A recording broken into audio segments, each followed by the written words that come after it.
Today's video is brought to you by Audible. There are many reasons why Audible is a great service, but most of all, it can save you a lot on the newest 40k audiobooks. You can start listening today with a 30-day Audible trial, get one audiobook and unlimited monthly Audible originals, absolutely free. Visit audible.com/Luton. At the end of this video, I'll give some choices of audiobooks that I think you should listen to.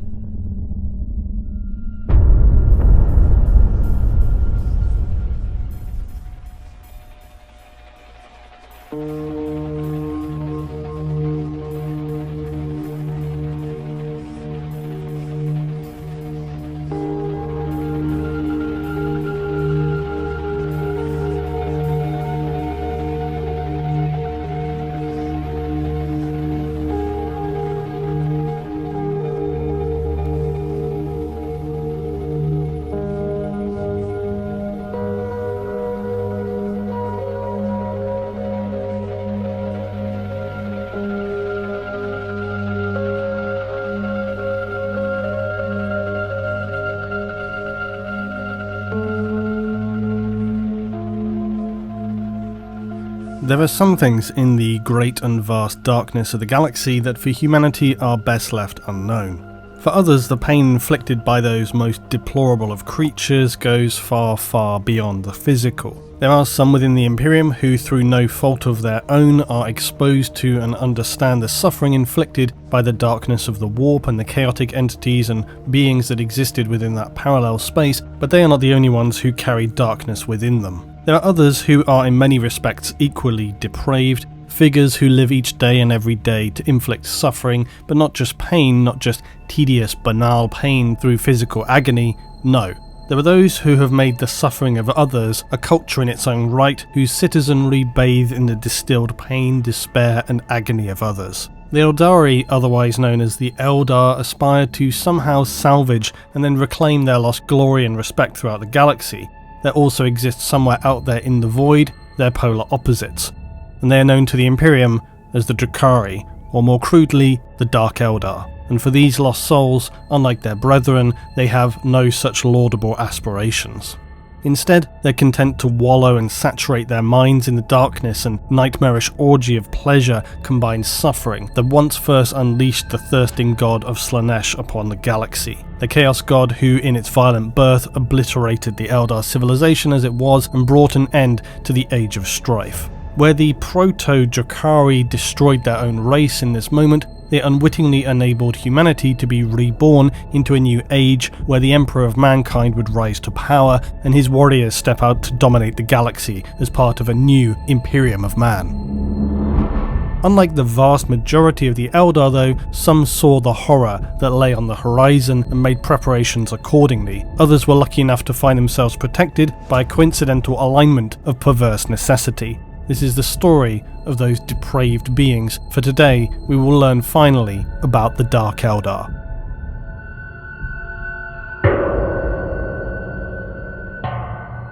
Now the obvious place to begin is strangely enough at the beginning, except I've already talked at length about the first origins of the Eldar, their early history, their mythology, and how they're able to assert dominance over the galaxy. If you wish to learn more, see my Dark Origins Part 2 video, which is linked at the end of this one. Also, people often ask questions like, what were the Eldar doing for the many millennia that led up to the expansion of humanity during the Dark Age of technology? And the answer of course is, this time is greatly clouded and very uncertain to us. However, we do have some glimpses and some understanding about this time. It's possible though that similarly to the Tau and humanity, the Eldar were in fact so arrogant in their great power that they underestimated humanity's ability to develop, and by the time they had noticed how powerful we had become, there was little they could do about it. No overt documentations exist that point towards an Eldar-human conflict during the Dark Age of technology, and as humanity existed at a much higher and more developed plane of existence during this time, it seems likely that they held a guarded but perhaps cordial interaction. There was an Eldar Shadow Seer, Lariel Ray, who mentioned in an offhand comment that the Eldar had defeated the ancestors before the time of the Imperium, but it was no more than that. A dismissive, provocative comment that could be taken as an off-the-cuff insult more probably than as a fact. One thing to consider though is that in the time of humanity's rising, the Eldar were probably already on something of a slide down and were very preoccupied with this, and far less interested in some focused sense of what other races were doing. They considered them unimportant and most certainly not a threat. I must as always point out that this is entirely my own speculation, but as usual I feel it's reasonably logical of an assumption given what we know combined with no other substantially contradictory evidence. The point being that the Eldar were just for the longest time doing their own thing. The warp had been locked away, and that's another thing I need to talk about some more. The Necron were sleeping, and this left the Eldar with complete dominion across the galaxy. Like all empires, they slowly, over vast periods of time, began to slide into a slower, decadent, more moral decay, and that was apparently left unchecked. And by the time it had become established enough to be obviously offensive to many within Eldar society, it was already too entrenched to do anything about it. But the Eldar were truly masters of all. Like the humanity in the Golden Age, they had very little to worry about. Their technology was so advanced, they were able to basically print matter. They had all manner of machines to do any kind of work which was required, and on top of this, they feared for nothing, which you would expect from a race which were able to destroy planets and then rebuild them at will. Any enemy to their mind could be easily extinguished. In fact, discoveries have been made that suggest the Eldar during this golden period had developed their understanding of psychic power and how this can be channeled into the material realm. That they actually had developed technology whereby they were able to simply think of a thing and it would be born into existence. And this could be, say, an infantry grav tank, a titan, a starship, theoretically even an entire planet. So they would connect themselves to this machine, they imagine this thing, and there it is. Now the power of this is obviously terrifying to even consider. Now if you want to read more about that specifically, and I'll say thanks here to the community who helped me to pinpoint that as the book Fist of Demetrius, because I knew I could remember it from somewhere, but I couldn't remember that specific book. This is where some Imperials find an ancient complex with a machine that allows things to be materialized seemingly out of thin air. It's a very interesting point of the lore, so it's worth looking up. It's a good read.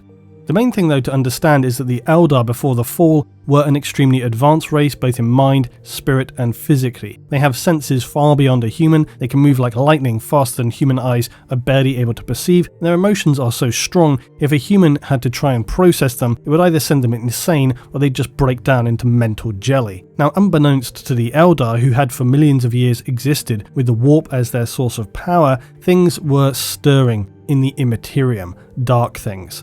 And it's important to remember that what feeds the warp the most is excess of emotion. So many people are quick to assume that the Eldar played a great role in creating the dark gods of chaos through the war in heaven. And the best assumption about this is that this is not entirely untrue, but it's also not accurate to say this definitively as just a default assumption. The Eldar, you see, because of their extremely powerful emotions, have always been aware of this having some level of destructive capability, and so they learn to control this, both in battle and throughout their lives. Another thing to remember is that when humans die, their souls feed into the warp. Pre-fall for the Eldar, this was not the case. Eldar souls are not the same as human souls, and the Eldar would be reborn over and over. So for them, events like the war in heaven did not contribute billions and billions of souls to the warp, and at the same time neither did the Necron tier, because their souls were consumed by the C'tan. So this is a fundamental error people make when they're assuming that the war in heaven created the Chaos Gods, when nearly every aspect of it appears to have been not that significant in contributing to the warp. Now, it undoubtedly will have had some effect, of course, because the C'tan were going around destroying planets. However, they were also feeding off of the souls of the living creatures there. This is another mistake often people make when they say, well, the C'tan were destroying all these planets and it was destruction everywhere. How could that not have fed into the warp? Again, because that was the whole reason why the C'tan were attacking those planets, was to siphon the soul and the energy of the living beings. So that stuff didn't go into the warp. Of course, their suffering and anguish and all these other things did. That undoubtedly contributed and fed into the warp there. But again, where did it reach a tipping point? How long did it take to reach the level where Chaos Gods became active? We don't know this. The point is that the Eldar up until the dawn of mankind would have certainly had some impact on the warp, but despite their powerful emotions, it seems that this was less of an impact than when humans began slaughtering each other en masse and feeding souls directly into the warp and breeding like rabbits in the process. While all humans, with the exception of nulls, have some psychic presence, the Eldar of course have a powerful psychic presence because of their very nature. And this means that from the warp's perspective, Eldar souls are white-hot, burning beacons, whereas humans are merely tiny distant specks of light, barely more than particles of dust picked out in a beam of light. Except that until the dawn of Slaanesh, this had never really been that important, but of course, all that would soon change. Similarly to humanity in its golden age, but perhaps even more so, life for the Eldar at the height of their power was beyond what you could describe as paradise. Their lives were without any kind of stress or trouble, they held total dominion over the galaxy, and they wanted for nothing. They spent their time indulging entirely in creative pastimes, be they artistic, physical recreation, mental, speculative, philosophical discussions, literature. Their psychic manifestations dealt with everything, and remembering that at this time most of Eldar society was based on planets, not in the craft worlds that we see today. They also had discovered and learned how to make use of the webway, the vast system of psychic tunnels which exist outside of the materium and immaterium. An important side note, to travel through the webway quickly requires psychic energy, otherwise it would take much more time to traverse. You can still travel through it, but much like any psychic weapon, to get the most power from it, you need to imbue it with psychic energy, otherwise it's just plain and not especially effective. The webway was of course constructed by the Old Ones, and the means of its construction and repair taught to the Eldar. It was believed that they had mapped it to a degree, but this knowledge was deemed so great, it is now only kept in the Eldar Black Library, hidden deep in the webway, its route only known to a select few of their kind. Some even suggest that the webway paths could also stretch forwards and backwards in time. The Eldar themselves understood the danger of this, and so never used these temporal aspects. And there is more to discuss about that, but we'll probably have to get to that another time. The webway though enabled them to travel safely between their worlds, never having to really use space or the warp. And this is another thing people often don't think of when they say, well, how come the Eldar didn't conflict with humanity? Well, for one reason, because they weren't travelling with starships all around the galaxy, and they weren't travelling with ships all through the warp like humanity had to do. Because they do of course have sub-light speed ships, but unlike other races who usually involve the warp to traverse those vast distances, the Eldar have no need to do this. Because why would you travel in real space or warp space across these vast distances when you can just step through the webway and be there in a fraction of the time in total safety? So this is one fairly simple reason as to why Eldar-human interaction early on appears to have been very, very minimal. There's nothing mysterious or misleading about it, they simply didn't encounter one another that often. It's not to say that they never had conflicts or interaction, but such awkward confrontations were clearly minimal, otherwise the consequences would undoubtedly be more well defined, even if you're allowing for the Dark Age and the Age of Strife. One key factor as well is that it's not heavily established what kind of overarching societal structure existed in this pre-fall period.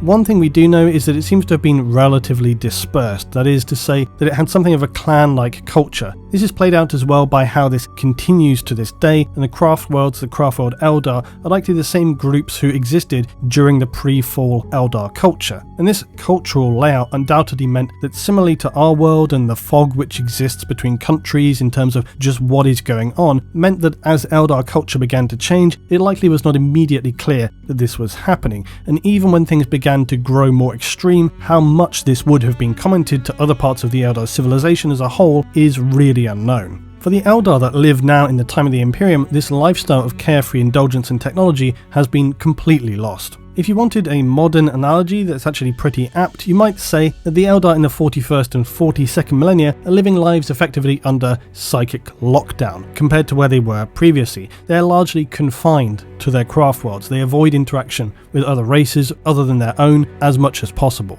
The Eldar lost so much because, for one, so many of their worlds were annihilated instantly at the birth of Slaanesh, but also because much Eldar tech relies heavily, if not exclusively, on psychic power. Since their beginning, the Eldar had bathed in the warp and focused all their attention on how to use this to build and develop their culture. This is not something to be overlooked.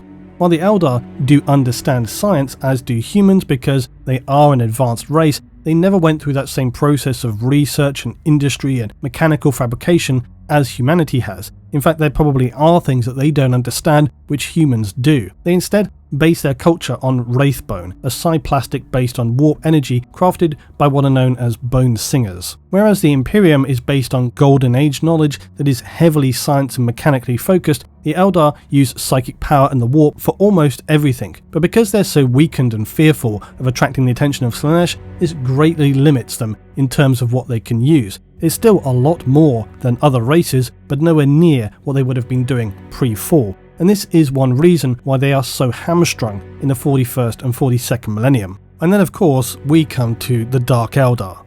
For the Dark Eldar, things are very different. Essentially, their fear of Slaanesh led to a very severe decline in the use of psychic power, and this has then caused their ability to effectively, if at all, use psychic power to completely atrophy.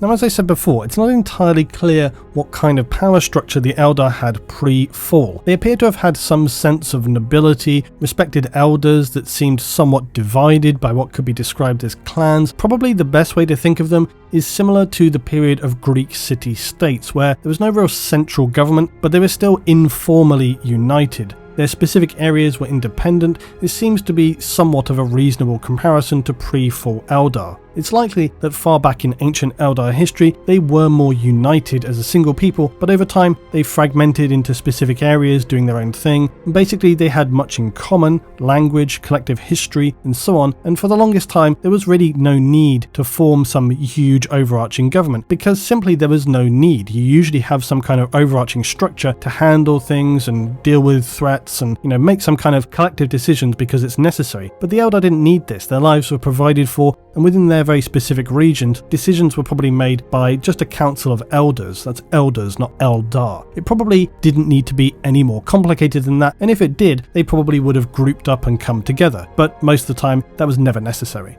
So as time progressed, this fragmented structure probably made it more difficult for them to develop a consensus on how to avoid the problems that were beginning to occur in their society, in the social sense. And in all probability, this probably actually made them far worse of a problem, with some worlds starting to fall into ruin, others had some sense of what might be coming, but they didn't really see elsewhere what was happening, and others were just in between. So the Eldar have become grossly indulgent as a people. But early on, it's nothing more than that. They just have become decadent. And this then arguably inevitably leads many to begin craving such a lifestyle of excess. And to use one of my always favourite close at hand quotes, some Eldar factions or clans sought to become explorers in the further regions of experience. That is to say, they began experimenting with pain as much as pleasure, and perhaps a combination of both. As with all addictive vices, this slowly began to spiral out of control. Those practicing such indulgence lost sight of things and became more and more perverse. Eldar society was overall now rotting morally and ethically, like some virus spreading through their culture. Some worlds were entirely consumed by this attitude, others were less so. But everywhere they had transitioned from lives of relatively innocent excess and indulgence to now truly abhorrent and perverted acts that were intended to be extreme enough to satisfy the ever more desensitized senses of the slowly darkening Eldar. In the beginning, the core of Eldar society were not distinctly aware of what was happening, because much of this slide into depravity was happening behind closed doors. Cults and strange societies were being whispered about in the streets. We can imagine how such things can happen. It begins with tentative conversations, questions, probing to see if you're a good fit for the group. Once trust is gained, you get an invite to a meeting, and it's downhill from there.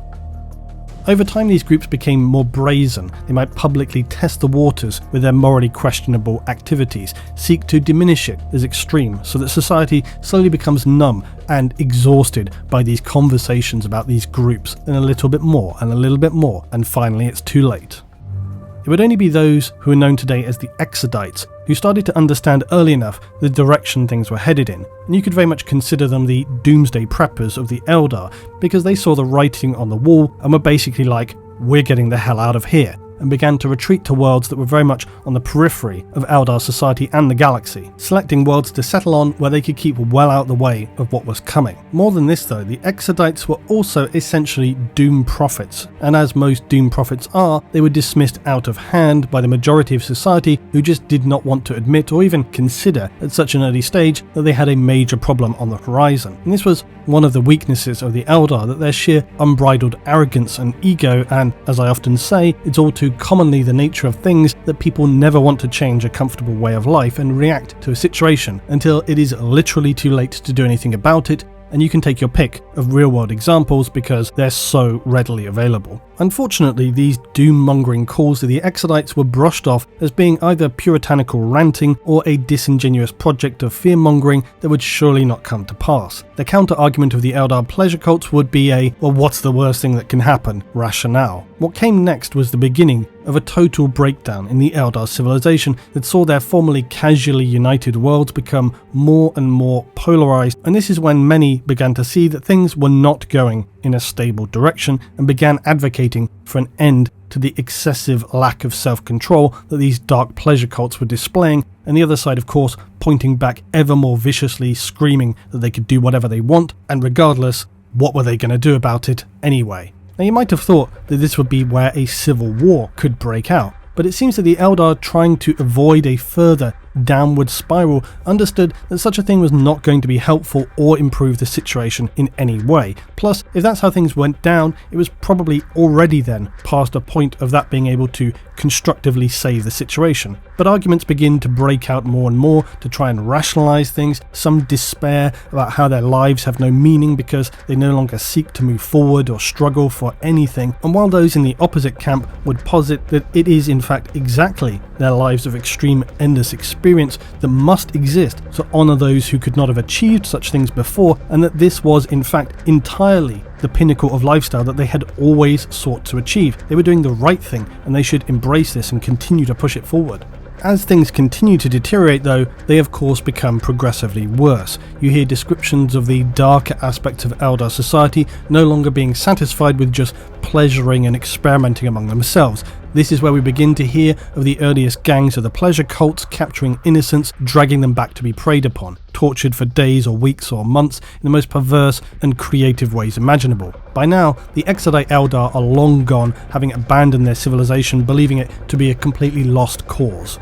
This is also where we begin to see parts of Eldar's civilization moving from their planets to resettle further out. We also have the first Guardians who strive to reinforce the traditional Eldar way of a more pure lifestyle, but with violent actions if necessary, but nothing really that amounts to more than just vigilante action, nothing more unified than this. And then you begin to finally see the creation of craft worlds, bastions designed to house only those of pure spirit, created out of a necessity, as their worlds are now being ravaged by those individuals consumed by dark excess. The craft worlds would of course in time become replacements for the broken worlds of the Eldar that now contained little more than the remnants of what wonder and glory had come before. And as they begin to reach the end of days, Eldar society is in a complete state of collapse. Many worlds are now in essence entirely consumed by nightmarish horror and dark cults who have turned the once glorious worlds of the Eldar into brutal hunting grounds. Ruined wastelands of suffering populated by deranged individuals who scavenge night and day in total desperation to feed their insatiable addiction to pleasure and suffering, that they can now only indulge in by the most extreme acts to try and elicit any small sense of feeling. The members of these dark cults have become basically numb to any feeling now, be that pleasure or pain, and this numbness only pushes them further and further to imagine by what means can they possibly feel that rush, that mental saturation of emotion. And their only means to now achieve this is to enact in the truest sense the most unimaginable horrors on their victims.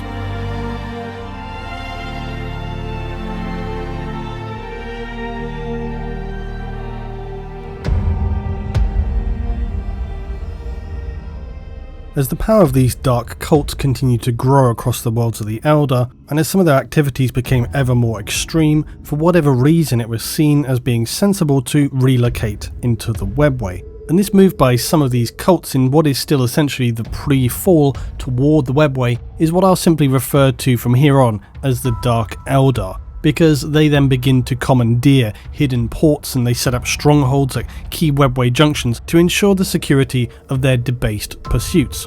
So this is important to understand because it can sometimes have a sense that the decay of the Eldar was a chaotic anarchy where psychopaths were just running wild, and that's not entirely untrue. However, those at the higher level certainly had a more ordered sense of their debased pleasures in these darkened cults, the Dark Eldar. These webway junctions and access points were all connected to a vast, sprawling city constructed inside the webway itself, and this was the Eldar city of Commorragh. Commorragh was originally the greatest of the webway port cities, just of the Eldar, and it was able to transport a fleet to any of the most vital planets of the collective empire by virtue of its many webway portals. Because of this access it granted to far-flung corners of the materium, it was seen as being the most important location in the entire webway. As such, it was too important for any singular state of the Eldar councils to control, so it was instead operated on a more autonomous basis. Because of this, it meant that suspect activities that might not have been possible under the formerly well-organised worlds of the Eldar were far more possible here. Largely due to its high value as a hub within the webway,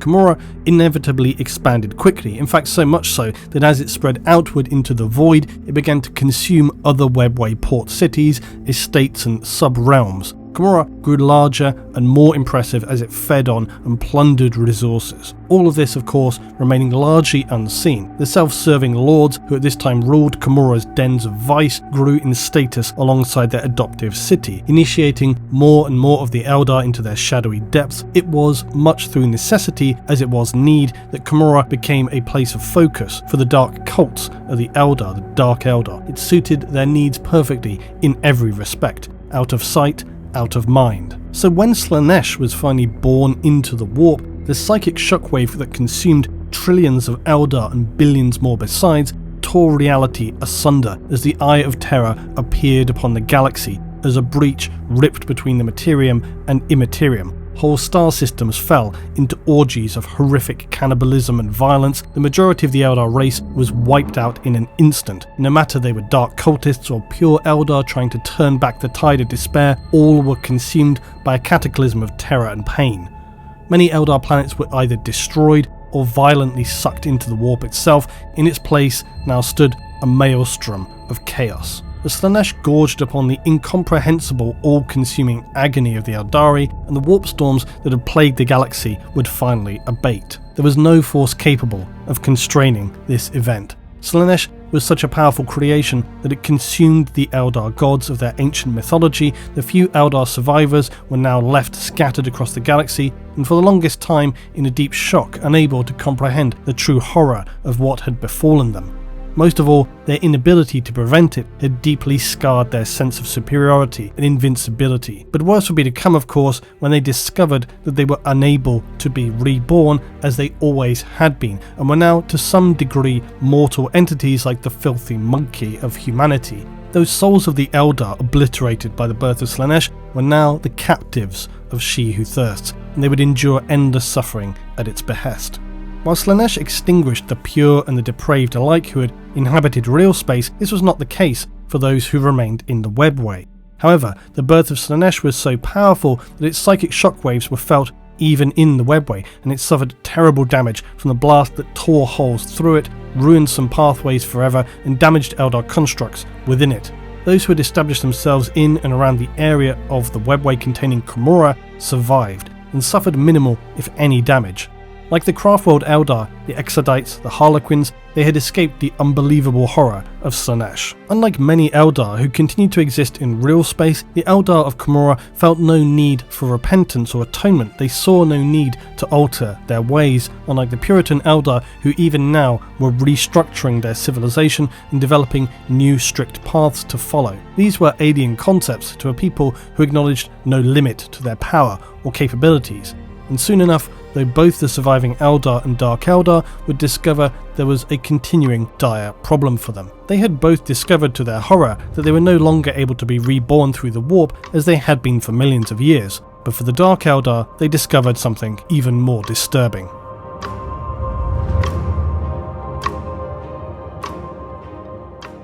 Now, I don't want to go too heavy on this. Is what I originally wrote for the intro to this section, then I scripted out enough for an entire standalone video. So, instead, I've tried to distill down the essence of what I originally wanted to say, and that is a rough sense of the Eldar rebirth and their soul. The fall created a situation where the Eldar could no longer be reincarnated, and secondary to that, it's also important to note that it is clearly stated that Eldar gestation takes considerably longer than that of what are referred to as lesser races, be that other humanoids. For the Drukhari, for the Dark Eldar, traditional trueborn children are extremely rare and something of a status symbol in their society. In relation to this, descriptions of a longer gestation is not clarified any further. However, my speculation is that given the fact this description points towards the possibility of it being very difficult to conceive, it made me wonder if Eldar do not bear comparison to fictional worlds like Children of Men, Handmaid's Tale, where conception becomes very difficult as a species and children are valued extremely highly. Unlike those dystopian worlds, perhaps this was not some devastating biological change for the Eldar. Perhaps it was a naturally designed aspect of their race, because we know that the Eldar were created by either careful design or some general shove in the right direction by the Old Ones in the earliest period for the galaxy. In the most ancient of times, it seems the case that the Eldar were able to just respawn in the warp. This could be a reason why they didn't need normal or effective means of conception, or perhaps it was even intentional to ensure that they didn't run rampant and become too big of a problem for the Old Ones, who, let's remember, didn't plan on being exterminated by the Necron and Catan. And when you think about this more, there is some sense to that. You design a powerful psychic race, but you want them to work for you, not against you. So you enable them to be continually reborn and walk out of the warp, but you don't want them procreating constantly, as this could create some problems for you. Later, when the Old Ones are destroyed and the warp is cut off, that low conception rate becomes a far bigger problem. Still, this time for the Eldar is so shrouded, it's very difficult to make solid conclusions, and I'll expand on that further separately. What we do know is that for Eldar conception, it's difficult and it takes a long time, so they cannot easily replenish their race. On top of that, there are other issues, because the fall allowed them the realization that if any Eldar died, their soul would be consumed by Slaanesh. But for the Dark Eldar, it was much more than that. They realized their souls were also being drained very slowly by Slaanesh because of the Eldari intrinsic connection to the warp itself, and they found that it was leeching their soul energy, if you will. And this is where the Soul Stones or the Spirit Stones come in. You see, Craftworld Eldar do not seem to suffer this same soul drain effect that the Dark Eldar do, but they do wear Spirit Stones that protect their soul. The idea being that should they die, it will capture their soul into the Spirit Stone, and this can then be placed within the Infinity Circuit on an Eldar Craftworld, which it's assumed is basically like a self-contained pre-fall warp space of a sort. It's an artificial place where the souls of dead Eldar are placed to coalesce and remain safe from the darkness of the warp and Slaanesh. And this is obviously an overview. There's more detail to all of these elements. Now, another reason why Craftworld Eldar may be cautious about bearing children is that any Eldar, including trueborn Eldar, will need a new Spirit Stone to protect them from Slaanesh, and Spirit Stones cannot be just fashioned, nor can they be repurposed. They can only be found on one of the Crone worlds. These are ancient Eldar planets which now reside either in the Warp or the Eye of Terror. So gathering Spirit Stones is not only extremely difficult, it's also incredibly dangerous. And even though the Eldar will often use wraiths to achieve this, it's sometimes just more trouble than it's worth. So without readily available Spirit Stones, or even at best very few, this isn't helpful to creating many new Eldar. And this is actually something very important to understand in relation to just Eldar in general, that they can't just have suddenly millions of new children, because it would be extremely perilous for those children were they to die without Spirit Stones. All this really comes down to understanding that Eldar souls are different to most mortal races, as I often say. They're more powerful, more enduring, and most importantly, they're less directly connected. They're seemingly able to detach from one mortal vessel and connect to another, and this appears to be very much by design, if their ancient myths and legends of the Eldar origins have any truth to them at all. But why am I talking so much about Craftworld Eldar? Well, because context. You kind of need to understand that to understand Dark Eldar. The Drukhari suffer what is referred to as this soul drain or a spirit leech. This means that they're constantly bleeding their life force to Slaanesh, and this is one reason as to why the Dark Eldar are unable to use Spirit Stones as the Craftworld Eldar do, because this soul bleed seems to corrupt Spirit Stones. It blackens them, makes them unusable. Also, Spirit Stones are usually given to Eldar when they are very young, and it forms an extremely close connection to the Eldar soul. They become one and the same in many ways, so that the nanosecond their soul leaves the body, it enters the Spirit Stone. Most Dark Eldar are by this point very old, and to try and connect them with a Spirit Stone is not only extremely dangerous to them, but it's also very unlikely to be successful, so they just don't use Spirit Stones. But with that said, they do have other uses for them. For example, an Incubi, a warrior order of the Drukhari, whose sole goal is to kill as often as they can, it's said that they, as initiates, must kill a craft world aspect warrior in single combat, shatter their Spirit Stone, and return it to their hierarch. When this task is completed, only then can they be fully inducted as an incubus. The sundered Spirit Stone is rebuilt into a psychic torture device known as a tormentor and mounted to the incubus chest, where it exudes an aura of terror and malice that penetrates the minds of even the most dauntless foes. The bottom line is that for one reason and another, Dark Eldar do not use Spirit Stones. In fact, they have other means to return to life and not be captured by Slaanesh. This also feeds into the understanding that Eldar souls, like I say, not like human souls. They don't just fall like a drop of rain into an ocean. Eldar souls are much more stable and persistent and independent entities. They're almost like a permanent life force that's very difficult to extinguish and can be moved around. But before we go any further, what exactly is this soul leeching? Why does it appear to affect only the Drukhari and not the Craftworld Eldar? Well, the answer is actually more complicated than you might think. And this unfortunately is another thing that is not especially clear. However, I did remember that there is some reference to this in an older text known as the Introspections upon Perfection by Caesandrus the Anchorite, a Craftworld Eldar, and it comes in 3 parts as follows. Life is to us as the maze of Linnæan was to Ulthanesh, its mysterious corridors leading to wondrous vistas and nightmarish encounters in equal measure. Each of us must walk the maze alone, treading in the footsteps of those that came before, but also forging new routes through the labyrinth of existence. In times past we were drawn to the darkest secrets and ran wild about the maze, seeking to experience all that it had to offer.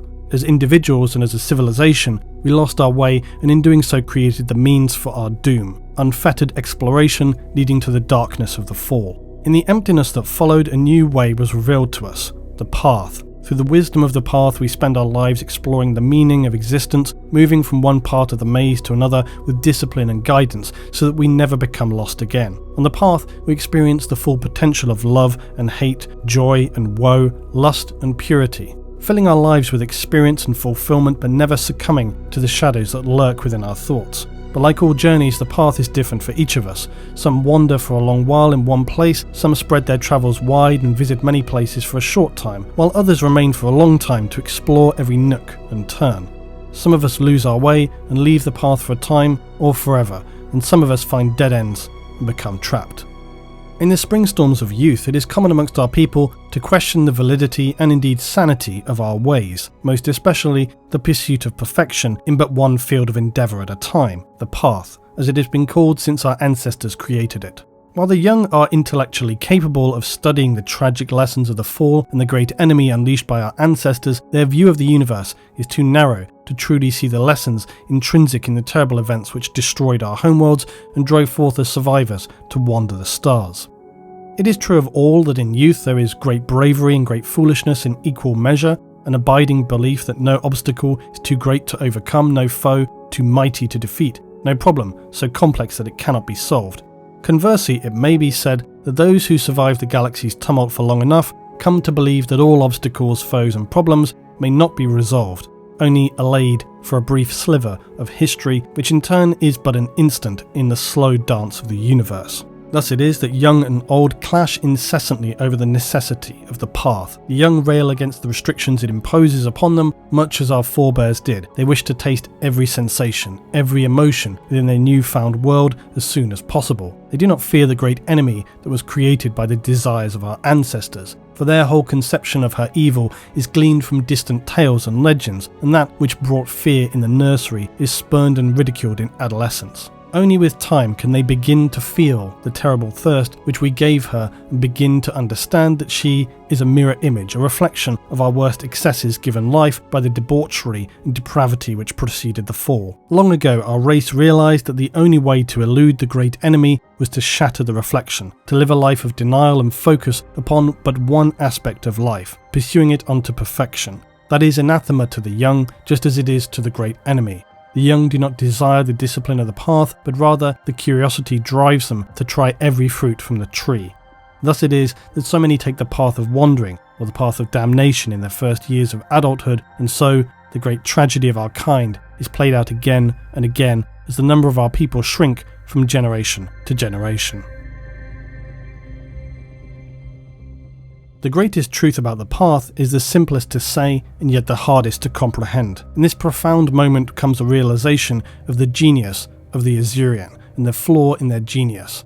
There is only one path, and it binds us together. We seers may pick apart the strands until we reach the infinitesimally small details, but their presence is a distraction to the overall flow of the scheme. Be you poet or dreamer or mourner, warrior, seer or outcast, as the events in your life are but threads in the cord of your fate, so your whole life is but a thread in the cord of the fate of the Eldar. We all walk the path as a single species, and as a collective, we must learn to control our passions and our fears together, or face destruction from one and the same.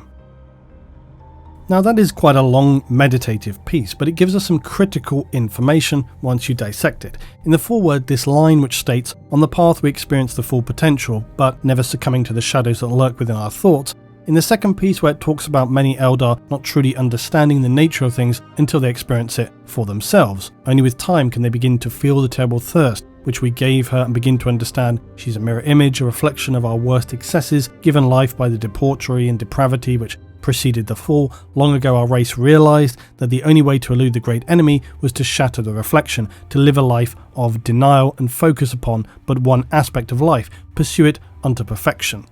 It then also mentions about how the tragedy of the fall plays out over and over, that their numbers shrink from generation to generation. And this also lends weight to my belief that the Eldar not only have low numbers of children, but those that they do have, even if they've got protected by soul stones, they are still corrupted by the thirst of Slaanesh initially. Perhaps for some of them this corrupts their soul stone, and if they become lost then to Slaanesh. But you also get the sense that they try to teach their young about the dangers of Slaanesh, but that no amount of study can prepare for them its true power and horror. In the Afterword, it finishes by underscoring the fact that as a single species we all walk the path or face destruction one and the same. So these three pieces by Cassandras give us some deep insight that in fact the Craftworld Eldar are not immune to the soul drain that the Dark Eldar suffer. This is something that actually affects all Eldar. It's just that the Craftworld Eldar's path of focus and discipline and not abject horror seems to steer them clearly away from this. However, for their younger children, they don't understand this until it's often too late, as described where it says, "Understand she is a mirror image, a reflection of our worst excesses given life by the debauchery and depravity." What this suggests to me is that if you align yourself with the lifestyle of excess and ultimately perverse behaviour, which is in line with Slaanesh, then you stare into the mirror, into the darkness, and she'll bleed your soul into the warp, or something to that effect anyway. The Dark Eldar discovered this soul siphoning process soon after the fall, but far from avoiding it, they developed their own methods to deal with such problems, and that is to allow the siphon to function. But be they Drukhari children or adult, instead of trying to stop this process, they just decided, hey, why not just continually fill up the vessel so it never runs dry? Simple. Except that in order to achieve this, a life of meditation, discipline, sobriety and abstinence are definitely not required aspects for the path of the Dark Eldar. Indeed, quite the opposite. Oh, and of course, therein lies the prospect that should Aeneid be born, the Craftworld Eldar of the Path may face a soul siphon of their own. But as I said at the start of the chapter, it's a theory/story that I'll have to get into another time. So the Drukhari discovered soon enough that through their extreme acts they were able to satisfy the thirst of Slaanesh that drained their very spirits. This is where Commorragh becomes the centre of their world and existence. Similarly to the Craftworld Eldar, the Dark Eldar have nowhere else to go.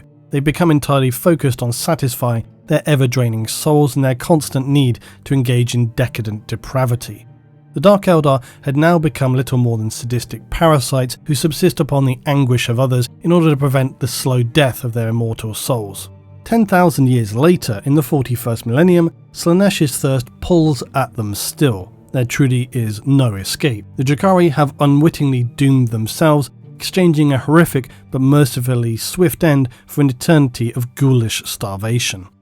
And this is how the Drukhari became raiders of mortal souls. Their appearance can change visibly dependent on how long it's been since they quenched the thirst that's constantly eating at their souls. Those who have not drank of the suffering of others will appear visibly gaunt, even by the standards of the already bone-thin Eldar. Their skin can seem dry and withered, their bodies more frail. For those who have drank of the torment of others will glow with an aura of perfection. Their skin cold but glistening with life, but not. They can appear like a shadow to some, for they are inside empty shells, and all they exist for is to fill that void. It's worth additionally noting, quite importantly, that the innate psychic abilities of their straight as an arrow brethren have deteriorated to a point beyond where they are now able to be used. To channel the energies of the warp and chaos really within Commorragh would be to invite disaster, and so the Dark Eldar do not use psychic powers. Of course, this is somewhat problematic considering they exist within the webway, but we'll come to that. Although it is manufactured instead of psychically grown, the weaponry of the Dark Eldar is just as advanced as that used on Eldar Craftworld. In matters of war, the Dark Eldar are artisans. Their imagination and skill has led them down a sinister path, and their favourite tools of war include splinter weapons that can set every nerve aflame with pain, beams of darklight, whips that bleed acidic ichor, and eldritch soul traps. The Dark Eldar are so focused on the agony of others that their lightweight bodysuits even incorporate bladed plates, not only for protection, but also to give them yet another weapon to use upon their prey. The warriors of Commorragh know each and every possible action by which they're able to kill others who inhabit the galaxy, and they delight in perfecting and refining their skills. The Drukhari have abandoned the material dimension long ago, and when they do emerge from their gated fortress city, it's only to prey upon their unwitting victims who truly have no concept of what horrors await them. They'll rarely dirty their tongues with the savage, grunting languages of lesser races, but instead use translators where they must communicate. For the Dark Eldar, every aspect of their characters is pushed to the extreme, including their condescending arrogance. Drukhari Kabals assault the feeble lesser races in piratical raids as they plunge down upon the worlds that they will harvest, with whole armies screaming from their warp portals into the midst of the foe aboard Baroque Grav craft, before launching themselves to revel in the slaughter and yes, literally bathing in the decadent sprays of arterial blood and explosively dismembered corpses littering the path of their passage. For the Dark Eldar, the visual horrors they unleash are just as pleasing as the visibly clean tearing of a razored blade across soft flesh, or for that matter, whatever they choose. They relish casually breaking the bodies of their captives, but such crude and tedious pain only grants them mere momentary slivers of enjoyment. For the Drukhari prize even more highly the cruel crushing of their captive's spirit, for truly nothing is more gratifying to a Dark Eldar than securing utter dominion over one who has resisted them, which, as we talked about interestingly, aligns them very closely with Slaanesh. They will drink in every nuance of woe until their captives are left in a vegetabilized state, barely able to dribble words out of their ruined orifices. Somehow it may be discerned as a request for death. How pitiful, how pathetic, how dare they have the sheer audacity to request such a thing. Except it's likely that even if this wish were granted, it will be yet another form of mental torture.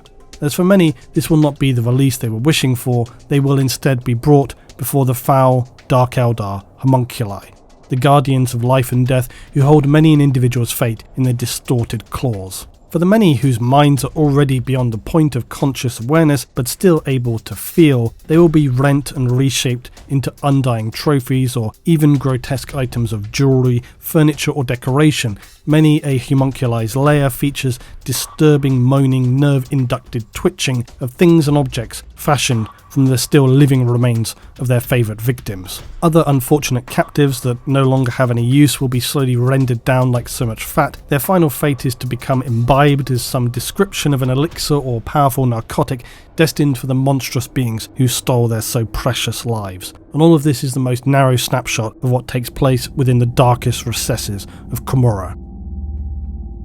Commorragh is central to everything that is Dark Eldar. It was their salvation during the emergence of Slaanesh. It is now their whole world.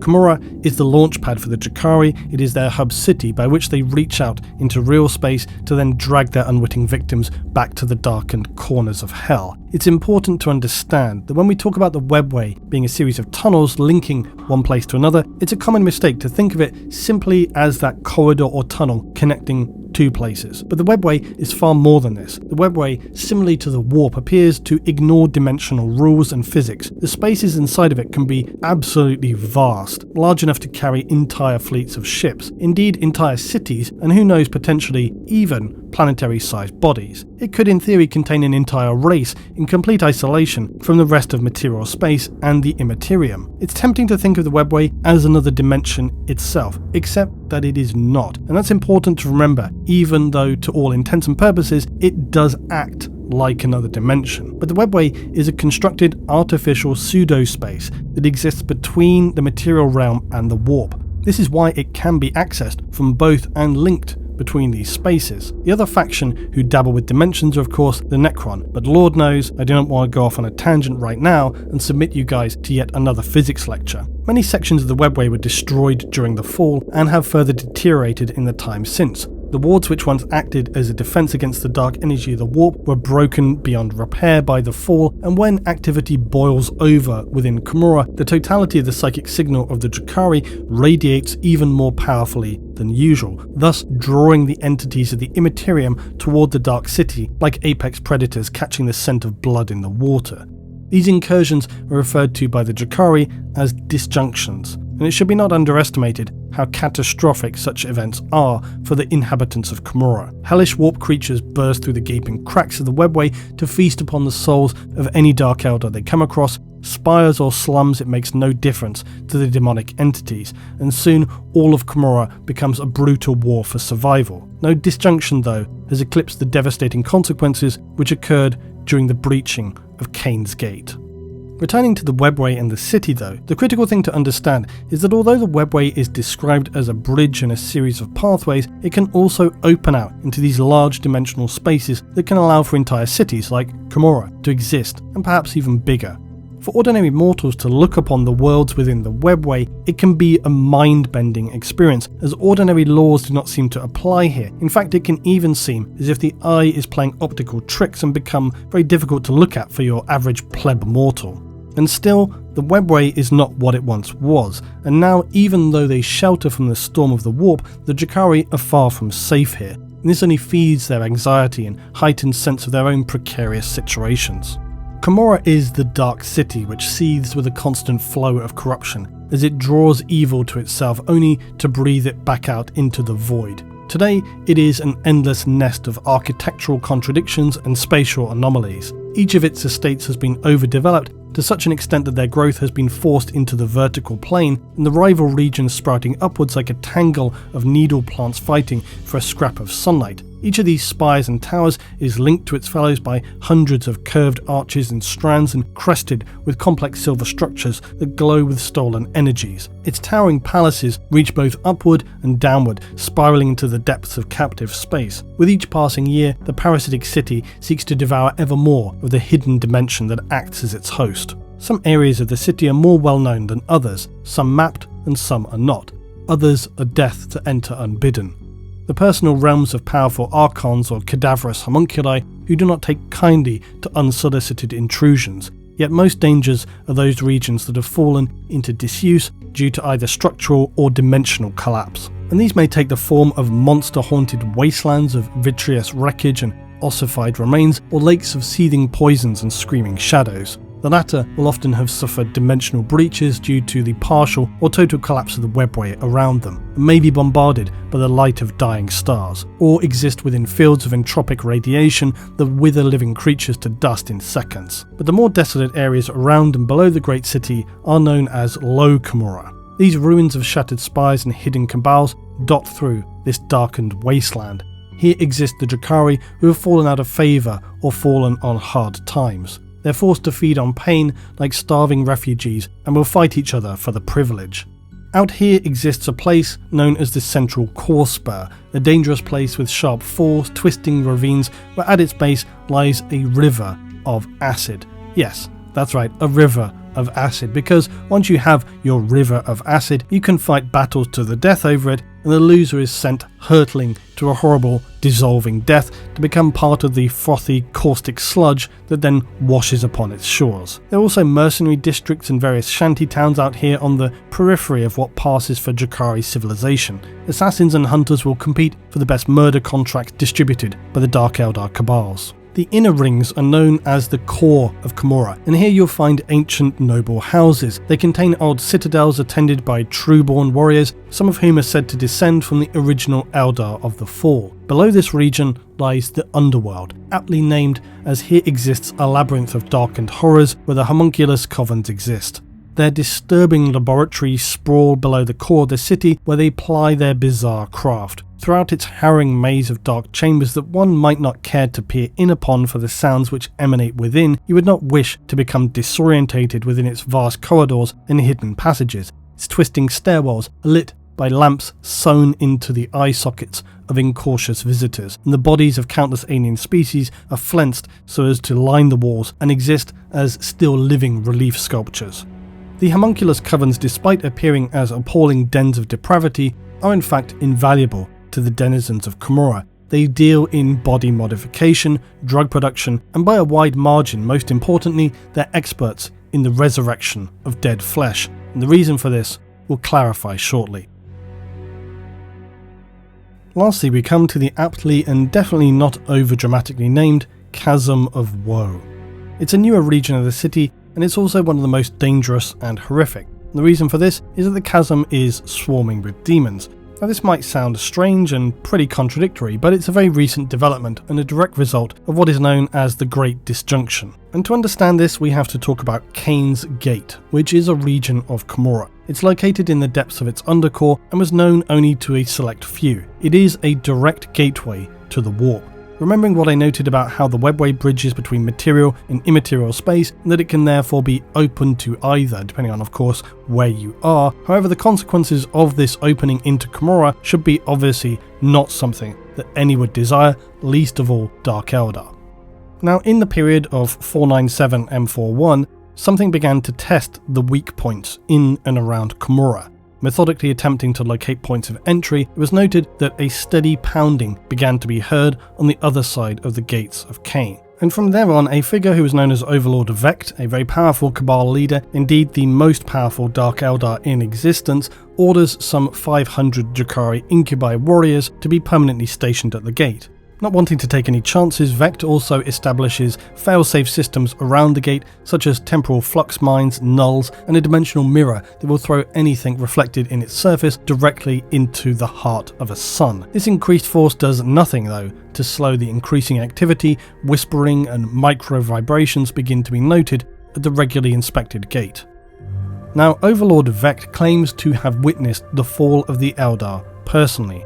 If this is true, he is quite possibly one of the oldest living mortal beings in the galaxy at well over 10,000 years of age. And as a consequence of this, surviving for that length of time as the ruler of Commorragh would also make him one of the deadliest individuals as well in the galaxy. In his youth, he rose to power by unwittingly, or perhaps wittingly, causing the deaths of all the other rulers of Commorragh when he captured a Salamander's Astartes cruiser, and thus ensued an imperial invasion of Commorragh. When all was said and done, the Astartes had killed the lords of Commorragh, and Vect emerged as the next most powerful figure, a ruler if you want to call it that. But at Cain's Gate, things were only becoming progressively worse. Those assigned with guarding the gate were slowly being driven insane by the unending, ever more pervasive whisperings. Some of the Guardian incubi began carving "Let us in" across the walls. Others carve this message directly, crudely into their flesh. Many others do this all over their bodies, leading to horrifying bone-deep lacerations with flesh and fat literally hanging from their bones like loose cloth. Others simply lose all sense of self and just hack off their own appendages or those of others, and despite all this highly apparent horror, Vect continues to suppress widespread knowledge of these goings-on, but he does decide it's a prudent move to distance his Cabal away from the area, placing them into well-guarded subrealms. Then, after something like half a century of ever-increasing activity, a warp storm causes Cain's Gate to glow white-hot for several moments. One of its mighty chains snaps with the sound of a thunderclap, and at this exact moment, every single webway portal within the Dark City flickers out and then returns to life. Even so, this singular moment plunges hundreds of thousands into limbo or just tears them apart in transit. The Dark City is soon in an uproar and demands that Vect implement immediate action to prevent a full-blown disjunction. In a typically Drukhari counterproductive effort where there is so much suspicion and paranoia of each other's bizarre plots, Lady Malice, leader of another Cabal, is very suspicious of Vect. She believes his activity around the gate and the disturbances are intentional, and that he, for whatever reason, seeks to actually trigger the opening of the gate. Continual skirmishes begin occurring, and none of them seem to realise that in actuality they're struggling towards the same goal. But of course, they never see this fact and continue stabbing each other in the darkened undercore of Commorragh. A hairline crack appears across Kane's gate, and the caged gnolls begin to scream. Later, when Ivrain of the Inari is possessed by Enead, the power of this event sends a psychic shockwave known as a hyperspatial quake, or to those in Commorragh, it's a disjunction. It causes mass destruction in the city as spires fall and millions die, but worse is to come as finally Kane's Gate collapses under the force of this disjunction. Psychic gnolls surrounding it are killed by the force, and then quite literally, all hell breaks loose. Demons pour through the gate into Commorragh, tearing to pieces any Drukhari that they encounter. Vect had by now abandoned the most dangerous areas, retreating with his Cabal to these safely prepared darkened corners of the webway. Commorragh would weather this, should his rival Cabals do or die was not his concern. It is only when the warriors and slave armies of Commorragh are stretched beyond breaking point in their efforts to save the city from demonic destruction does Vect then finally play his hand. He calls upon the Incubi warriors, utilising pacts and old debts to fight the demons. At high expense, the demons are steadily corralled into an area confined which now contains the distorted gaping hole that was formerly Kane's Gate.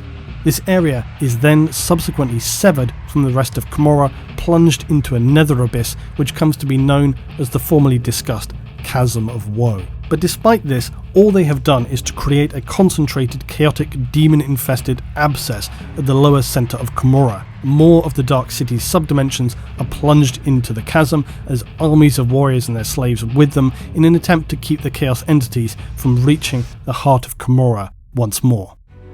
To make matters worse, this is where the Great Rift will then tear the galaxy open. Another wave ripples through real space and the webway, shattering countless portals and gates that lead to and from Commorragh. Whole sections of the labyrinth dimension become dislocated, and through the fractures in the interstitial plane, more demons come pouring inward. Meanwhile, the Imperium of Man is bisected by the Warp Maw, and one half of the Imperium is plunged into shadow. Their ability to travel and communicate between systems is all but lost, and each world stands isolated in the darkness as the servants of the Chaos Gods begin their campaign of slaughter. The Watchers in Commorragh see these worlds are now ripe for the plucking. But as appealing as such fresh fruits are, they must contend with the all-too-current cataclysms taking place in both the webway and Commorragh. With every incubi in Commorragh attempting to stem the tide of demons, long-standing bitter rivalries between the Dark City's elites erupt into bloodshed. Assassinations become brazen and commonplace, and the pall of civil war hangs over all. Yet right when the denizens of Commorragh seem set to tear themselves and their cities to shreds, to the astonishment of all, Overlord Vect is murdered, cut down by mandrakes of an unknown master. Simultaneously, at this time, his essence is destroyed, and this ensures that he cannot be regrown by the Haemonculi, which we'll discuss shortly.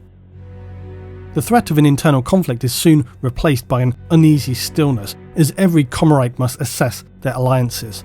If Vect can be killed, then who amongst the Drukhari can be assured of their own survival? The Harlequin Eldar of the Veiled Path prepare a wake for Vect to be held in the Nexus. This is an arena of the Wych Cult of the Cursed Blade. Many begin to suspect that it was the Cursed Blade who orchestrated the Overlord's demise. Others suspect it was the Lady Malice, for she and her Cabal of the Poisoned Tongue have withdrawn from Commorragh in the fractured spires of the webway. Nonetheless, the Great Wake is attended in numbers by both those loyal to Vect and by those who come to gloat before beginning a war to divide his territories. But at the crescendo of the proceedings, the arena is saturated with potent airborne hallucinogens, and the Harlequin unleash their full fury on the Archons in attendance. Archons are the leaders of Drukhari Kabals. Joining the fray on the side of the Veiled Path Harlequins are the Witches of the Cursed Blade, as well as the Prophets of Flesh and warriors from Vecht's own Cabal. The blood of Archons flows in great rivers, and amidst the screams of agony and terror, Vecht rises from the centre of the arena, his body perfect in form and his eyes filled with wrath. When the slaughter has finished, those Archons who remain faithful to Vecht are resurrected by the Prophets of Flesh, as are some of his enemies, though they are remade as twisted monstrosities whose only purpose is to serve the Supreme Overlord by their suffering. Having culled the upper echelons of Commorragh, Vecht's position is rendered now nigh unassailable, and he declares himself a living dark muse. The nearest comparison to which might be something like a living saint of the Imperium, or perhaps if they were truly powerful, even something like a lesser god of the Eldar. Worth remembering though that Vecht designated himself this position, so it's fairly spurious. The Chasm of Woe itself though was unable to be fully sealed. It now remains as an ever-present threat to the city of Commorragh. The Drukhari tried to slow this doomsday encroachment by creating a series of subdimensions between Cain's Gate and Commorragh itself. They transport dilapidated parts of the city into the path of the unending demon onslaught. In this way, the demonic incursion is kept from ever reaching the heart of the city. But in order to maintain this precarious safety, each day more of these sub-realities must be added to the chasm to inhibit the surging forces of chaos from then overflowing. Should they ever break through into the city itself, they will surely devour Commorragh from within. As for the changing balances within the strange relationships of the Eldari, many Harlequin and Drukhari unite behind Yvraine and the Inari in their quest to destroy Slaanesh. Yet a great many do not share this vision. Residing in the high spires of Commorragh, Supreme Overlord Vecht continues to develop his plans to bring an end to Yvraine and the Inari, their grand quest posing a direct threat to everything that the Drukhari have sought to avoid for so long. The Drukhari contain a myriad of forces, to list but a few: the Incubi, Ravagers, Scourges, Mandrakes, Succubi, Witches, Hellions, Grotesques and Kronos. But all of these we can look into later at leisure. For today, we will focus on three core areas of Drukhari culture: the Kabals, Wych Cults, and of course, the Haemonculi covens.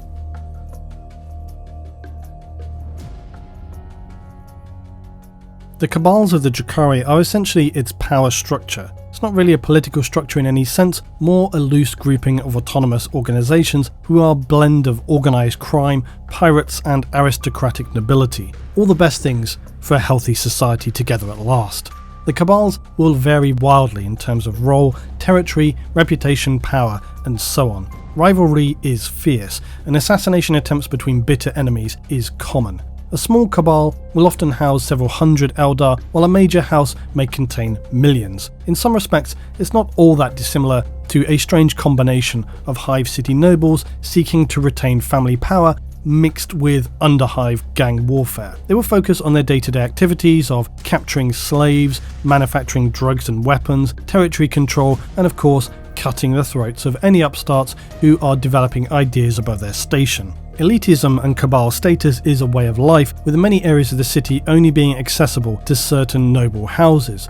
Overlord Vecht, of course, crushed the old order when many of the Drukhari lords were killed, and this is when the system of cabals became embedded in the Drukhari way of life. Because of the benefits that exist from membership within a cabal, competition to enter their ranks is fierce, and this means it's often difficult to fully eradicate a cabal, as the turnover of new applicants is always very high, with dangerous tasks being doled out to the newest members, seniority. Because of this, especially in areas of the city controlled by multiple lower-level cabals, the streets often appear more like a war zone, with continual running battles and skirmishes on a near-daily basis. These are largely ignored, though, by the more powerful cabals who wouldn't want to dirty themselves with such crude affairs when a creative blade in the dark is altogether more effective. These internal affairs of Commorragh are not what most Drukhari truly aspire to, though. The true prize is to take part in a raid upon the Materium. Raids into real space are usually concerned with two things: the acquisition of new slaves for horrifying torture, or just decadent pain feasts with no limits. However, for those attending and returning from such raids, they have unseen benefits, but not of course for the mortals they leave weeping in their wake. Raids into the Materium will boost a Drukhari's standing in their Cabal, and dependent on its success, also with other Cabals. Successful raids are one means by which a Cabal can rise to a position of becoming noteworthy over other rivals without petty street skirmishing. In truth though, raids are usually carried out by the major Cabals, because this is what they will primarily focus their resources and manpower on. They will launch all-out raids with attack craft on anything from helpless feral worlds to hive cities, where they will plunder its resources and drag thousands of slaves back to the darkness of Commorragh. Unlike many races in the 41st millennium, the Drukhari commit significant time to gaining intel on their targets. This is because raiding can be an expensive, dangerous task to carry out, and you wouldn't want, say, a surprise force of Astartes to spoil your plans. The core goal is to return with enough wealth, however that is going to be calculated to justify the assault and any losses incurred. Another difference when it comes to Drukhari raids is that it's rarely a stand-up fight. Within the galaxy of the future, it's interesting to consider that most battles are waged in a relatively straight-up fashion. Orcs will just throw everything at you, Necron the same, Tyranid the same. It's really only Chaos and the Tau who might be more devious in their plans. Now, it obviously would be silly to suggest that every single faction fights like this every single time, or that there are no factions, including Imperials, who don't use some form of intelligence gathering or utilize stealth and more covert, underhanded methods to win the day. Because, of course, we could list off countless examples from assassins to infiltration units. Even the Orcs have infiltration units. But what's notable though is how much the Drukhari favour engagements that are less of a straight fight, and they actively will avoid it where possible. For them, traits like honour are merely something that should just be exploited. They will always hit the enemy's weak points and engage in continual misdirection and sabotage. If it means shooting someone in the back, they're going to do it every single time. They'll focus attacks on command elements, officers, communications. They will seek to quickly create disorientation and panic in their enemy, and they will feel no shame in fading into the shadows where fighting gets a little too intense if it means that they can counterattack a weakened unit elsewhere. And it should go without saying that any target is fair game, be they armed, unarmed, men, women, children. It's all the same for them, and the less threat they pose, actually, all the better. Like most forces, be they Imperial, Eldari or Xenos, a Cabal can often favour a style of attack. So this could be winged attack craft, deploying heavy amounts of infantry firepower, stacked gunships to suppress and crush enemy positions. Despite their use of craft, most Dark Eldar will always prefer getting into close combat above any ranged engagement, and this is why they don't often have very heavy duty ranged firepower. And the reasons for this should be obvious, because it enables them to savour the suffering and torment of their victims as they lacerate and tear their flesh apart in all manners of creative death dances. This is why their vehicles are often fast and lightweight, because the role is to really enable them to get up close into combat as quickly as possible. These orgies of visceral bloodletting often lead to streets being left awash with blood, with any victims not being dragged back to Commorragh lying in open view as the shivering remains of hacked victims are simply strewn about the place. And this is but the tip of the iceberg, of course. Many Drukhari raids engage in horrifying practices, disfiguring victims, flensing skin from body, and then dragging their screaming captives together like a brace of animals knotted by their own skin. Some may be pinned together, some Drukhari may even remove the faces of their victims with brutal but surgical precision to enhance the screaming torment of those around them into a nightmarish cacophony of despair. Then we come to the Wych Cults, the providers of public perversion. These are also known as the cults of the arenas, for they arrange large gladiatorial battles for the masses to enjoy, except honour and skill are not on the menu here.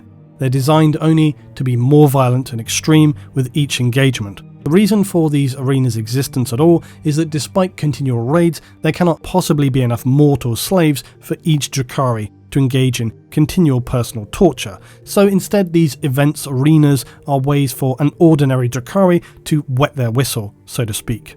Without the Wych Cults, it's debatable how long it would be before Drukhari began to turn on each other just as they did toward the final days in the fall, where the dark cults of the Eldar hunted the streets, seeking out any and all in order to satisfy their insatiable lust for suffering. So these disturbing arena engagements are actually a very important way of keeping the dark thirsting wolf at the door for the Drukhari. Obviously though, in order for this to be effective, the arena shows need to be spectacular in their horror, and they rarely disappoint. The carnage on display leaves audiences feeling well satisfied, having witnessed appalling Xenos predators gorge themselves on unwilling victims, or one-on-one battles where the end result is usually an extended death in the most cruel display of barbarism. Arenas themselves will vary from being strange mazes of death traps to a field of raised platforms filled with spinning blades, pools of acid below, and not to mention those with all manner of strange beasts, usually with large amounts of teeth.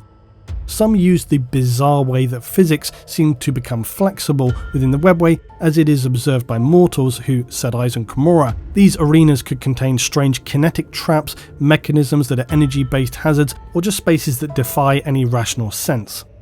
The arena itself though is not the limit of these displays, because often the fights will then bleed into the audience, sometimes literally. They may fight above the crowd, across bridges, moving platforms. Sometimes a fighter may even involve the crowd, depending on what horror they're visiting upon a bested opponent.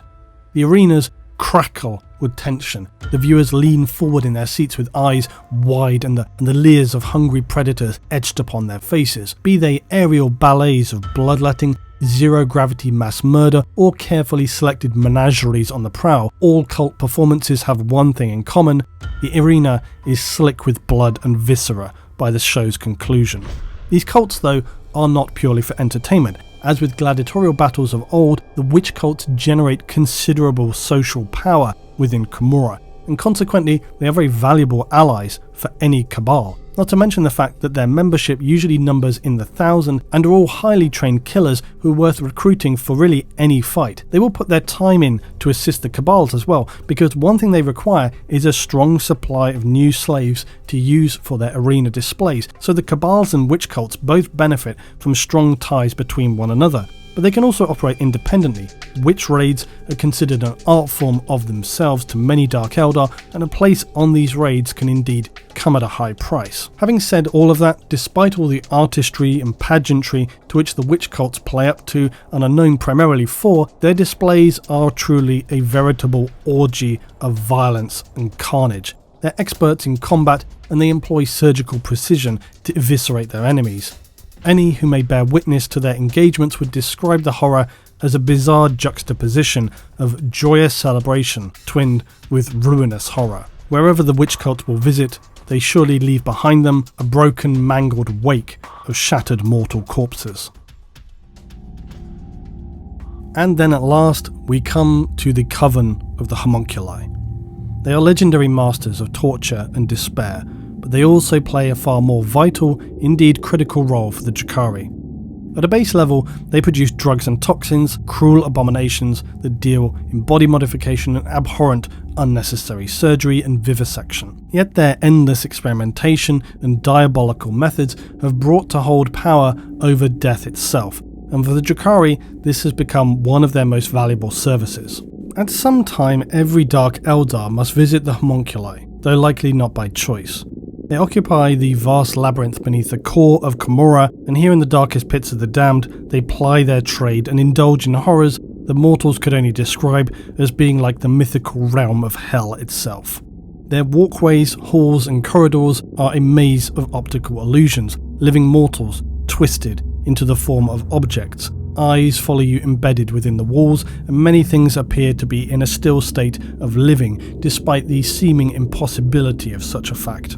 As we discussed earlier, the Eldar cycle for birth is longer than other races. Although this is vague and unspecific, it must take a considerable time because the Haemonculi have developed a process whereby artificially grown Drukhari are the more common method for offspring. They will grow within insect-like honeycombs that permeate the layer of the Haemonculi. Within these chambers, the embryo Drukhari are accelerated artificially, although again this is an unspecified period. When ready, they're broken out in a chrysalis-like sac to then become what are known as half-born, a despised yet common member of Commorragh's society. Their true power, though, lies in their ability to prevent death, in a manner of speaking. In order to achieve this, willing high-status members of a Cabal must enter into something akin to a Faustian bargain with the Haemonculi, whereby they will regenerate their bodies should they be killed, except in order to do this, they have to agree to give the Haemonculi a portion of their eternal soul. This again adds weight to what we have come to understand, that Eldar Souls are very different things compared to the other mortal races, and that their souls can in fact be dealt with in something like a commodity. The reason, of course, that any Drukhari should want to avoid permanent death of their physical body should be obvious, that they wish to avoid their soul having nowhere to go other than into the willing clutches of Slaanesh.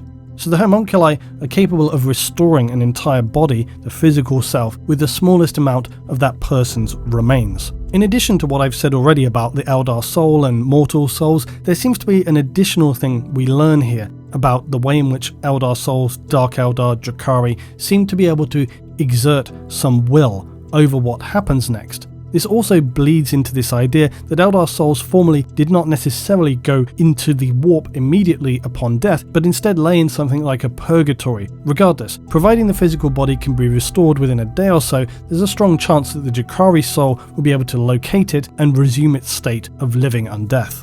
However, it is known that sometimes slaves and tortured victims of the Dark Eldar can also be resurrected by the Haemonculi in this way, so there may be something going on in regard to the soul that we don't fully understand here. This is also the reason why, when enacting raids upon the Materium, Drukhari do not like to become entangled in extended confrontations over days and weeks. It would be unusual to see them participate in some kind of extended campaign, especially if the risk of physical death were very high. They prefer instead to strike, secure what they need, and get out as quickly as possible. Then, should any high-value members of a Cabal have suffered any unfortunate accidents, they can be safely restored. The key to this terrible process is, unsurprisingly, pain. The Drukhari are rejuvenated by witnessing agony, and if saturated with enough of it, they can heal from almost any wound. As such, the mortal remnants of those delivered to the dubious care of the Haemonculi are installed into crystal-fronted pods. These sarcophagi are arrayed in concentric circles that rise up into the darkness, each holding a semi-cocooned Drukhari warrior in a regenerative state. The patients literally drink in the dark energy of the torturer's craft as the homunculus works upon his victim below, ably assisted by his rack servants and the semi-sentient engines of pain. As a cacophony of shrieks rises around the chamber, those installed in the cocoons slowly feast upon the energies ever so gradually growing back into their bodies, skeleton first, then muscle, sinew and skin, until they're whole once more. During times of war, it is common for every regeneration pod to be filled with red raw fiends shivering and rattling with every fresh scream. Of course, all of this does not compare with the true horror of the Haemonculi, and that is their presence in raids upon real space itself. The Haemonculi are terrifying enough within Commorragh, but when stepping into the real world, they are beyond people's concept of a living nightmare. And most comically is the fact that Haemonculi will compete in what could be best described as sport with one another, except that this sport is of course foul and disgusting. Members of a coven will compete to create the most pleasingly abhorrent monstrosities with the twisted bodies and pieces of their captives, creating bizarre creations that are a true parody of humanoid form. Sickening to observe, sad and pitiful in form, the eyes of individuals twisted into these horrific forms, unable to speak, but eyes burning with agony, twinned with humiliation and despair, that say all they are unable to, as their mouths are very often sewn shut or just removed entirely. The Haemonculi will unleash these hellish minions upon their enemy, watching their effectiveness with interest. They consider such competition to be very inspiring, and will often offer a well-deserved compliment to one another should rivals achieve some especially impressive act of violence, although compliment might be something of a generous description, orgasmic growl might be a better way to consider it. How any Drukhari actually becomes a homunculus is not clear, They're believed to be of an advanced age, as their withered, nightmarish appearance suggests. Their harrowing state of self-mutilation leaves many a homunculi unable or unwilling to engage in physically demanding tasks. Indeed, most homunculi eschew mundane physical exertion and instead perform their grand tasks through supplicants and minions. Interestingly enough, some homunculi covens have taken an interest in the development of the Primaris Marines. While crude by the standards of Commorragh, these genetically developed humanoids piqued the interest of Uriel Rakarth, who now seeks to raid the Materium and capture a Primaris from every chapter to add these samples to his vast libraries of material flesh. Some of the homunculi coven do not focus primarily on the physical and will instead look to the suffering of the soul. They will prefer to witness their captive victims debase themselves or be driven at an agonizingly delayed speed to madness. They perceive themselves as being far too adept to lower themselves to the level of physical torture. Such practices bore them. They're tediously repetitive at this stage. Instead, they will challenge themselves to end a captive victim without even physical contact. They seek to enact suffering and despair through fear and torment to a stage of insanity by a process of psychological torment.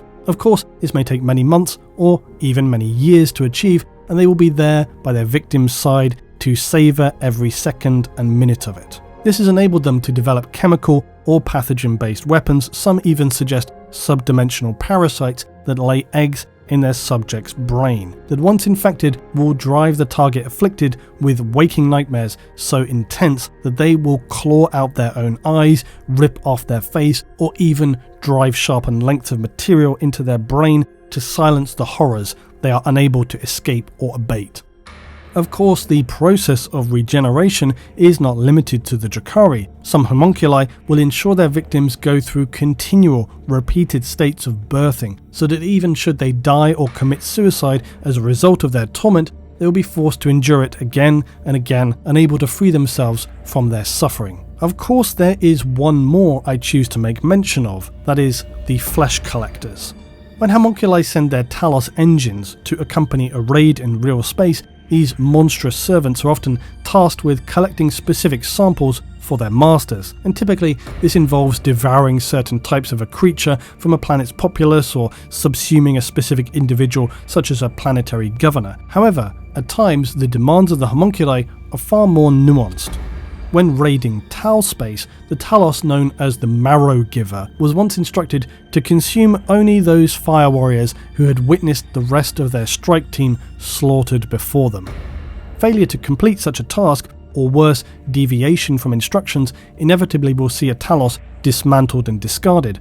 To outside observers, such stringency may seem wasteful, but in their craft the homunculi require absolute precision and perfection. So different types of harvested material can carry different properties, each of course having a unique purpose. Musculature and nervous tissue are combined in ways unimagined by nature or mankind, and the emotions absorbed by a creature's flesh upon its death are then extracted, enhanced, and fashioned into weapons.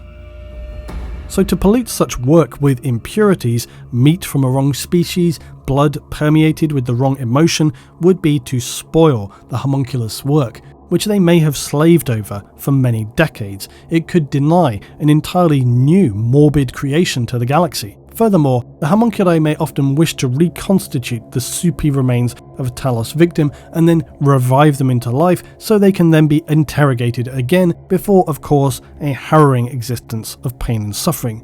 For any world who has endured the assaults and raids of the Drukhari, whether they know them by title or not, the entities who mortals fear more than any other are the homunculi.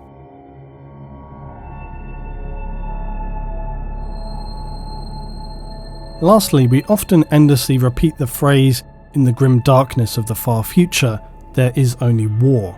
But when it comes to the Dark Eldar, it could be more appropriate to say, "In the grim darkness of the far future, there lie in the shadows the Drukhari, and they will drag you away to a darkened corner of their realm and submit you to endless, unspeakable suffering that will destroy your body and soul." But it doesn't quite have the same ring to it.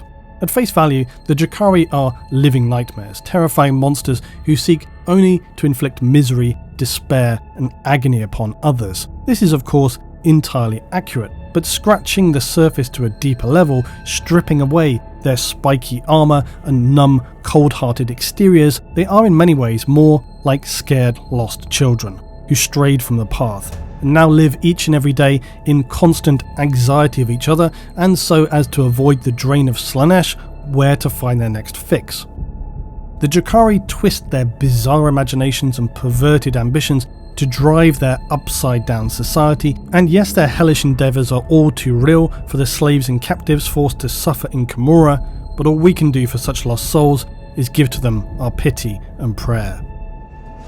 No matter who the Drukhari drag off into the eternal night, finding themselves in some pitch, blood-soaked torture chamber saturated with sights and sounds no one should ever wish to experience, they will quickly lose all hope of ever knowing normality again. We, however, can know that in many ways, all this suffering, all this horror, is at least, to some extent, a perverse charade. Until recently, the Drukhari had no opportunity, no real sense of forward development. They would exist only to continue to exist. However, there is some change in the wind. Certainly by no means all, but some of the Dark Eldar have begun to drift toward the newly emerging cause of the Inari. This new pathway gives the Dark Eldar an escape, a way out, and a new path that they can see may hold some actual value in following. All the while the Inari continue to stride forward fearlessly, writing the next chapter of their story as they do, in the name of one of the most ancient races that exists in the galaxy of the 42nd millennium. Drukhari, Craftworld, Exodite, Harlequin, Inari. When Enead finally meets Slaanesh, they will all be Eldar once again. The only unanswered question still remaining is that when this finally comes to pass, will it mean the total destruction of the Eldari, or their eternal rebirth, ushering in a new era for the galaxy?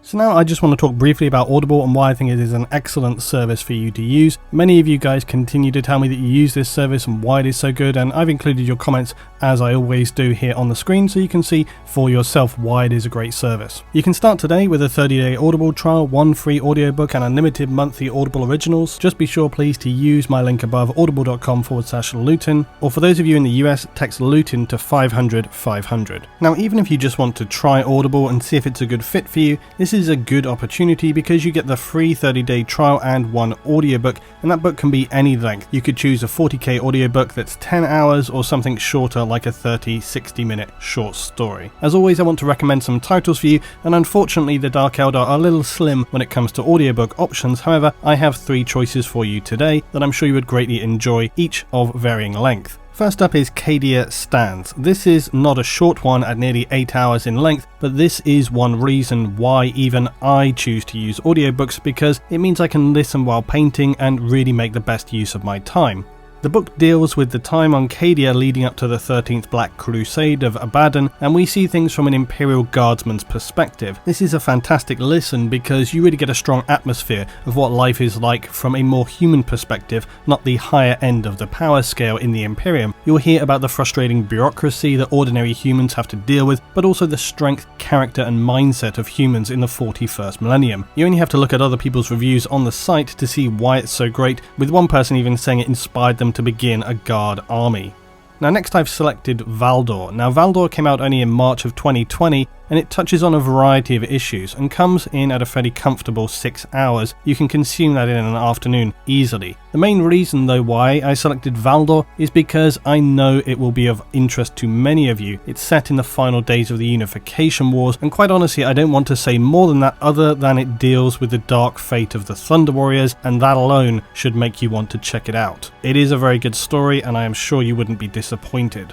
Lastly, I select again Death Wolf. It's a short story at only 30 minutes, but it includes the Dark Eldar, Space Wolves, and the human mining colony of, that's right, the Luton Necropolis. Suspend your disbelief as the narrator mispronounces Luton, and know that brutal horror awaits the citizens of my namesake planet. Once you're a member with Audible, you get a credit good for any audiobook regardless of the price, and any unused credits will roll over for your next month. Members will save 30% off regularly priced audiobooks, which gives you a significant saving on any titles that you pick up. Remember, you can start a free 30-day Audible trial today. You can choose one audiobook, you get unlimited downloads. Please just be sure to use the link above, audible.com/Luton. Or again, for those in the US, you can text Luton to 500 to get started today. So as always, I'll just say a big thanks to all of you guys for the massive support here on the channel. It's hugely appreciated. Loads more stuff is coming up very, very soon, and I hope you enjoy the free audiobook that you can get from this offer. I'll see you in the next one.